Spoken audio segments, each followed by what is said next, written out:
एक सवाल जिसने कायनात के मालिक का तारुफ करवा दिया।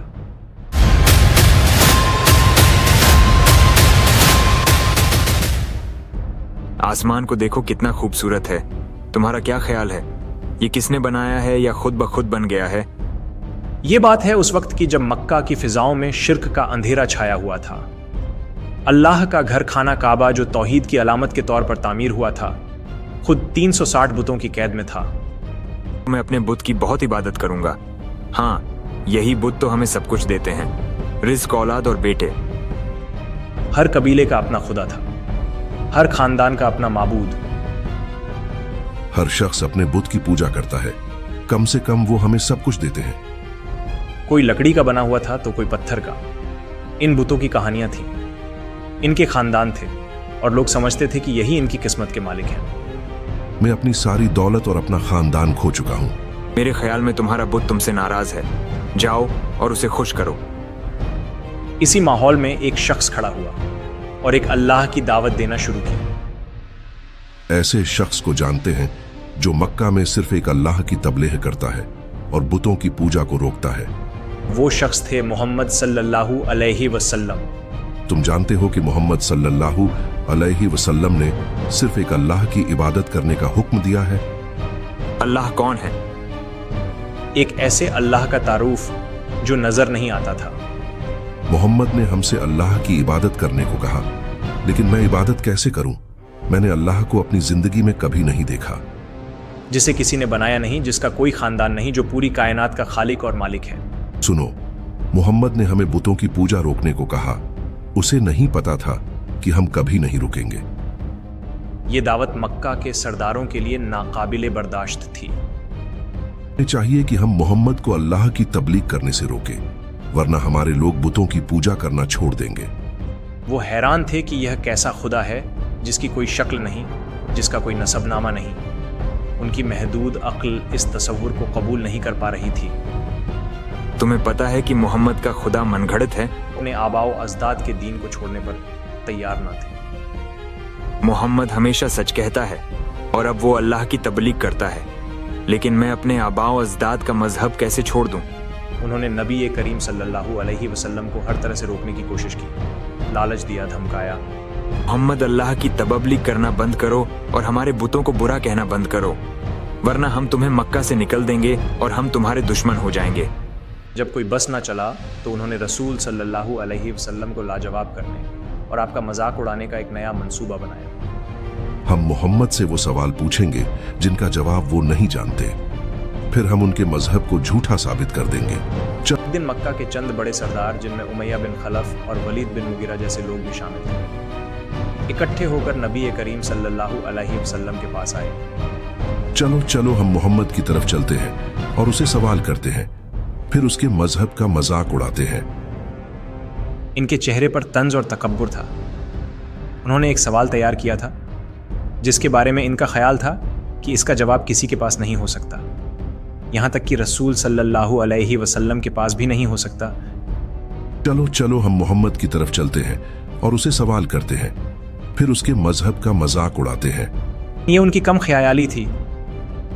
एक सरदार ने बड़े तमस्सा खुराना अंदाज में गुफ्तगू का आगाज किया। मोहम्मद, तुमने हमसे अल्लाह की इबादत करने और बुतों की इबादत बंद करने को कहा।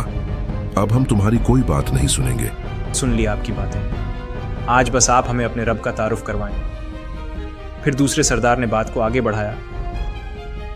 क्यों भाई मोहम्मद, जरा अपने अल्लाह का हिस्ब नसब तो बताओ। इसका बाप कौन है और बेटा कौन है? वो किसका वारिस है और इसका वारिस कौन होगा? एक तीसरे सरदार ने माजिद परस्ती की इंतहा करते हुए पूछा, और यह भी बताएं कि आपका रब किस चीज से बना है? क्या वो सोने का है, चांदी का है या याकूत और मोतियों से बना है? हमने अपने बुत सोने से बनाए हैं। आपके अल्लाह किस चीज से बने हैं? क्या वो सोने के हैं या हीरे के? वो दरअसल कायनात के खालिक को भी अपनी बनाई हुई चीजों की तरह समझ रहे थे। वो अल्लाह ताला के लिए भी वैसा ही खानदान और मादी वजूद तलाश कर रहे थे जैसा कि इनके बुतों का था। वो अल्लाह जिसके बारे में मोहम्मद बताते हैं, क्या वो सोने या हीरे का बना है? उसके आबाओ अजदाद कौन है? ये सवाल सिर्फ मालूमात के लिए नहीं, बल्कि इस दावत तौहीद को नीचा दिखाने के लिए था। نبی کریم صلی اللہ علیہ وسلم نے ان کے سوالات سنے. آپ نے اپنی طرف سے کوئی جواب نہیں دیا. دیکھو دیکھو، محمد کے پاس ہمارے سوالوں کا کوئی جواب نہیں. محمد، اگر تم سچے ہو تو ہمیں جواب دو. آپ نے اپنی طرف سے کوئی جواب نہیں دیا. آپ صلی اللہ علیہ وسلم نے ہمیشہ اللہ کی وحی کا انتظار فرمایا. وہ لمحہ ایک عجیب خاموشی کا تھا. ایک طرف مکہ کے سرداروں کے متکبر چہرے تھے جو اپنے سوال پر نازا تھے اور تکبر کر رہے تھے، اور دوسری طرف اللہ کے رسول تھے جو آسمان سے آنے والے جواب کے منتظر تھے. محمد صلی اللہ علیہ وسلم خاموش ہیں. میرے خیال میں وہ کافروں کے سوالات کے لیے اللہ کی وحی کا انتظار کر رہے ہیں. صحابہ اکرام رضی اللہ عنہ بھی یہ منظر دیکھ رہے تھے کہ اب کیا جواب دیا جائے گا. تبھی اللہ کی رحمت جوش میں آئی. اللہ تعالیٰ نے اپنے پیارے حبیب صلی اللہ علیہ وسلم کے پاس حضرت جبرائیل علیہ السلام کو بھیجا اور اپنے تعارف میں وہ 4 آیات نازل فرمائیں جنہیں قیامت تک کے لیے توحید کا سب سے جامع اور مکمل بیان فراہم کر دیا. اب آ گیا ہے. اللہ نے محمد صلی اللہ علیہ وسلم پر وحی نازل کی اور اللہ نے کافروں کے منہ بند کر دیے. یہ کوئی لمبی تقریر نہیں تھی، بلکہ ایک ایسا سمندر تھا جسے ایک کوزے میں بند کر دیا گیا ہو.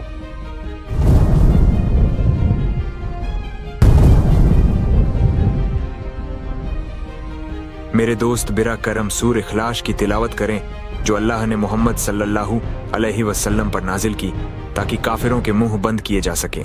بسم اللہ الرحمن الرحیم. قل هو اللہ احد اللہ الصمد لم یلد ولم یولد ولم یکن له کفوا احد. شروع اللہ کا نام لے کر جو بڑا مہربان نہایت رحم والا ہے. کہو کہ وہ معبود برحق جس کی میں عبادت کرتا ہوں اللہ ہے، وہ ایک ہے. اللہ بے نیاز ہے، وہ نہ کسی کا باپ ہے اور نہ کسی کا بیٹا، اور کوئی اس کا ہمسر نہیں. یہ 4 آیات ایک گونج کی طرح اس محفل میں اتری. کیا ہوا؟ محمد کے خدا نے ہمیں جواب دیا. یہ صرف جواب نہیں تھا بلکہ ایک زلزلہ تھا جس نے مشرکین کے تمام عقائد کی بنیادیں ہلا کر رکھ دیں. وہ جو ایک پیچیدہ نسب نامے اور مادی تفصیلات کی توقع کر رہے تھے، انہوں نے ایک ایسی حقیقت کو دیکھا جو ان کے تصور سے بھی بالاتر تھی. وہ کہ اللہ نے ہمارے تمام منصوبے مٹا دیے ہیں اور وضاحت کے ساتھ جواب دیا ہے. اب ہم خاموش رہیں گے. آپ دیکھ دوسرے کا منہ تکتے رہ گئے. ان کے پاس مزید کوئی سوال نہیں بچا تھا. ان کی ساری منطق اور سارا تکبر ان 4 مختصر جملوں کے سامنے ریزہ ریزہ ہو گیا. دیکھتے ہیں کس طرح اللہ نے کافروں کے منہ بند کر دیے. اور یہ حقیقت ہے، اللہ ہی وحید ہے. اس دن کے بعد یہ سورت سورہ اخلاص کہلائی، یعنی وہ سورت جو ایمان کو شرک کی ہر ملاوٹ سے خالص کر دیتی ہے. یہ اللہ کا شناختی کارڈ ہے جو ہر شخص کے لیے ایک جواب ہے. جو یہ پوچھنا چاہے کہ اللہ کون ہے. سور اخلاص قرآن مجید کا دل اور عقیدہ توحید کا خلاصہ ہے. یہ سورت اللہ تعالیٰ کا وہ تعارف ہے جو اس نے خود کروایا ہے. آئیے اس سورت کی 4 مختصر مگر جامع آیات کے سمندر میں غوطہ لگائیں اور اس کے موتی تلاش کریں. بسم اللہ الرحمن الرحیم. قل هو اللہ احد اللہ الصمد لم یلد ولم یولد ولم یکن له کفوا احد. اس آیت میں ایک لفظ کفن کا مطلب ہے برابر ہم پلہ جوڑا یا کوئی ایسی چیز جو کسی بھی لحاظ سے مقابلہ کر سکے.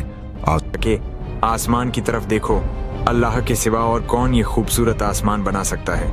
بے شک اللہ ہی قادر ہے. اس پوری کائنات میں کوئی اللہ کے برابر نہیں ہے. یقیناً کوئی انسان، فرشتہ، نبی یا کوئی بھی اللہ کے برابر نہیں.